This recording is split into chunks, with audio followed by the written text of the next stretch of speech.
ஓம் அகிலாண்டேஸ்வரியே போற்றி, அகிலத்தை ஆள்பவளே போற்றி போற்றி. நல்லதே நினைப்போம், நல்லதே விதைப்போம்.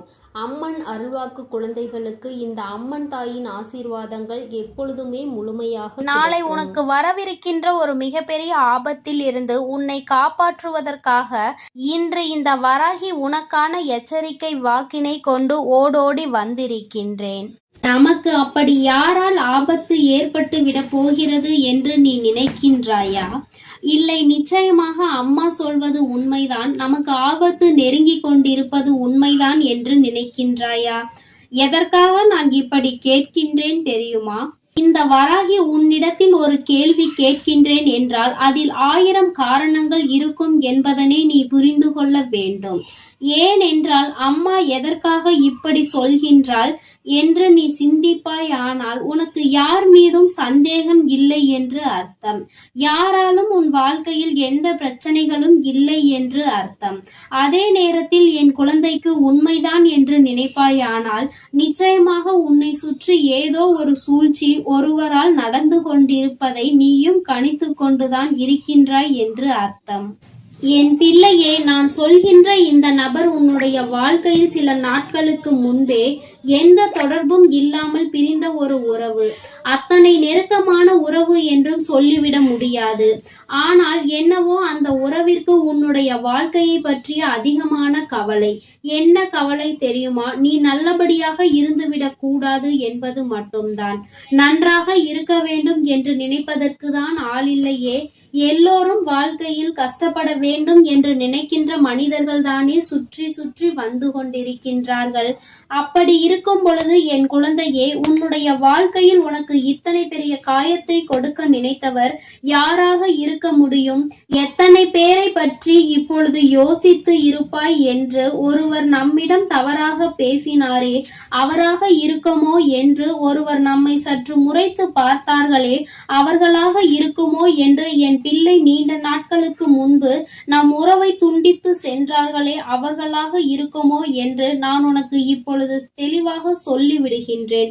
நான் சொன்ன பிறகு நிச்சயமாக நீ புரிந்து கொள்வாய் அம்மா சொல்ல வந்தது யாரை பற்றியது என்று. என் குழந்தையே, நாளை ஒரு விஷயம் செய்ய போகின்றாய். ஆனால் அந்த விஷயத்தை செய்வதற்கு முன்பாக உனக்குள் ஒரு பதற்றம் இருந்து கொண்டிருக்கின்றது. அது என்ன பதற்றம் என்றால், நம்மால் இந்த விஷயத்தை செய்ய முடியுமா முடியாதா என்று. என் தங்கமே, நாளை மிகவும் கவனமாக நீ பேசிவிட வேண்டும். பேசுகின்ற வார்த்தைகள் எந்த அளவிற்கு கவனம் இருக்க வேண்டும் தெரியுமா? யாரும் உன்னுடைய வார்த்தைகளில் எந்த ஒரு குற்றத்தையும் கண்டுபிடித்து விடக் கூடாது. ஏனென்றால் தினமும் உன்னோடு பயணித்துக் கொண்டிருக்கின்ற ஒருவர் நாளைய நாளுக்காக எதிர்நோக்கி காத்து கொண்டிருக்கின்றார்கள். நீ எந்த தவறையாவது செய்வாயா? எந்த தவறு உன்னுடைய கவன சிதறலால் நடக்கும், உடனே உன்னை மற்றவர்கள் முன்னிலையில் அவமானப்படுத்திவிட வேண்டும் என்று துடித்து கொண்டிருக்கின்றார். அவர் எதற்காக இப்படி துடிக்கின்றார் தெரியுமா? ஒரு நாள் ஒரு இக்கட்டான சூழ்நிலையில் என் குழந்தையே, அவர்களுக்கு உன்னால் உதவ முடியாமல் போய்விட்டது. உன் மனதிற்குள் உதவக்கூடாது என்ற எண்ணம் இல்லை.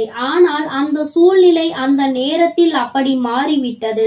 அதனால் என்னுடைய பிள்ளை, நீ அதை செய்யாமல் விட்டுவிட்டதனால் என்னவோ, அவர்களுக்கு எந்த சூழ்நிலையில் எப்படி ஒரு காரணம் நமக்கு கிடைக்கும், அந்த நேரத்தில் உன்னை அவமானப்படுத்திவிடலாம் என்று துடித்து கொண்டிருக்கின்றார்கள்.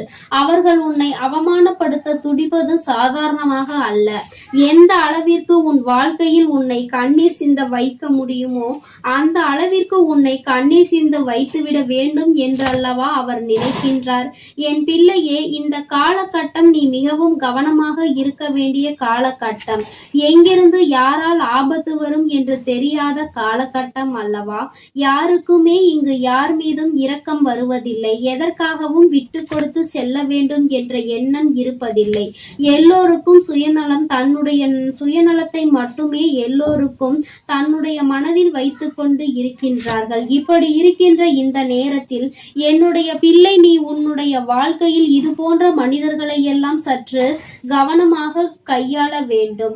இவர்களை வாழ்க்கையில் இருந்து ஒதுக்கவும் முடியாது, தள்ளி நில் என்று சொல்லிவிடவும் முடியாது. ஏனென்றால் அவர்கள் உன் வாழ்க்கையில் அல்ல, அவர்கள் நீ சொல்கின்ற இடத்தில் உனக்கு தேவையான இடத்தில் இருக்கின்றார்கள். என் குழந்தையே, இவர்கள் என்ன செய்ய நினைத்தாலும் அதை உன்னால் முறியடித்து விட முடியாது. ஆனால் உன்னால் நிச்சயமாக மிகவும் கவனமாக இருக்க முடியும். இவர்களிடத்தில் இருந்து உன்னால் தப்பித்து கொள்ள முடியும். அதற்கு முதலில் உன்னிடத்தில் இருக்க வேண்டியது, எந்த சூழ்நிலையிலும் உண்மையை மட்டும் பேசு. எந்த சூழ்நிலையிலும் யாரிடத்திலும் எந்த விஷயங்களுக்காகவும் பொய் சொல்லி விடாதே. உண்மையாகவும் நேர்மையாகவும் நடந்து கொள். எப்பேற்பட்ட சூழ்நிலையிலும் எப்படி சென்று எப்படி வந்தாலும் எந்த தவறையும் உன்னிடத்தில் கண்டுபிடிக்காதவாறு நீ நடந்து கொள்ள வேண்டும். ஒருபோதும் என் பிள்ளை எதையும் தாண்டி குற்றங்களையும் நீ செய்துவிடக் கூடாது. ஏனென்றால் அவர்கள் உன்னை குற்றம் சுமத்த தயாராக இருப்பார்கள். எல்லாம் உன் பக்கம் சரியாக இருக்கும் பொழுது அதற்கு மேல் யாராலும் உன்னை எதுவும் செய்துவிட முடியாது என்பதை நீயே புரிந்து கொள்வாய். என் தங்கமே, வஞ்சக கூட்டத்திற்கு நடுவே சிக்கிக் கொண்டிருக்கின்றாய். கவனத்தோடு தானே நீ பயணிக்க வேண்டும். என்ன வேண்டுமானாலும் செய்துவிட்டு போகட்டும் என்று இருந்துவிட முடியாது அல்லவா? உன்னுடைய வாழ்க்கையில் சில விஷயங்கள் உனக்கு அதிகப்படியான மனவேதனையை கொடுக்கும் பொழுது நீ கண்ணீர் சிந்த துணிந்து நிற்கின்றாய். என் பிள்ளையே, அது உன்னுடைய பலவீனம் என்பதை முதலில் புரிந்து கொள். என்ன நடந்தாலும் எந்த நேரத்திலும் எதிர்த்து நின்று உன் திறமையை காட்டிவிட்டு தான் நீ வெளியில் வர வேண்டும். ஒருவேளை அங்கு உனக்கு அழுகை வருகிறது என்றால் அது யாருக்கும் தெரியாமல் தான் நீ வெளியில் வந்து அழுது தீர்க்க வேண்டுமே தவிர மற்றவர்கள் முன்னிலையில் அழாதே. ஏன் தெரியுமா? உன்னுடைய பலவீனம் என்னவென்று அறிந்து கொள்வதற்கு அவர்கள் காத்து கொண்டிருக்கின்றார்கள். அதனால் நாம் எங்கு கை வைத்தால் அவர்களுக்கு கண்ணீர் வரும் என்று தெரிந்து கொண்டு அங்கேயே அவர்கள் கை வைக்க துணிவார்கள். பிள்ளையே, அதனால் இந்த சூழ்நிலைகளை எல்லாம் நீ சரியாக புரிந்து கொண்டு உன்னுடைய வாழ்க்கையில் நீ எதையெல்லாம் செய்ய நினைக்கின்றாயோ அதையெல்லாம் சரியாக செய்து இவர்கள் முன்னிலையில் நீ நல்லபடியாக முன்னேற வேண்டும். உனக்கு தடைகளாக நிற்கின்ற இவர்கள் தானாகவே உன் வாழ்க்கையில் இருந்து விலகி செல்வார்கள். இனியும் இவர்களை தீண்டுவதால் எந்த பலனும் இல்லை, நமக்கு தான் எல்லாம் திரும்பி வந்து சேர்ந்து கொண்டிருக்கிறது என்று நினைக்க தொடங்குவார்கள். என் குழந்தையே, உன்னுடைய மனதில் நீ எப்பொழுதும் உறுதியாக இருக்க வேண்டும்.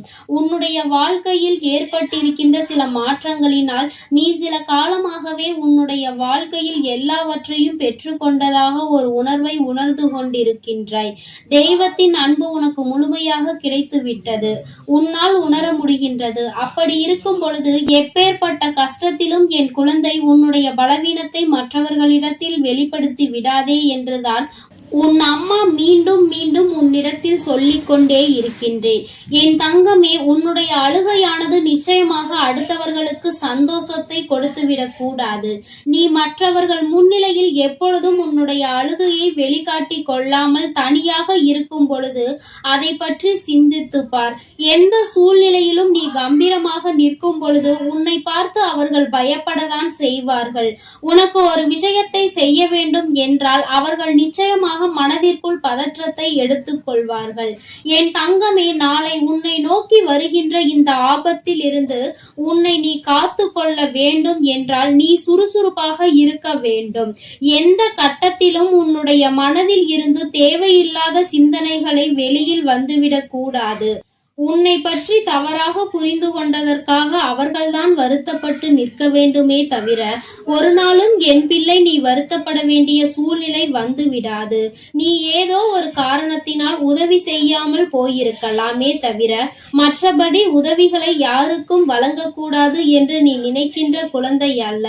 உன்னுடைய நல்ல மனது புரிய வரும் பொழுது நிச்சயமாக அவர்கள் தானாகவே உன்னிடத்தில் வந்து மன்னிப்பையும் கேட்டு செல்வார்கள் என்பதில் எந்த ஒரு மாற்று கருத்துமே கிடையாது. இதை உணர்ந்து கொண்டால் நீ நிச்சயமாக யாரை பற்றியும் தவறாக நினைத்து விடவும் மாட்டாய்.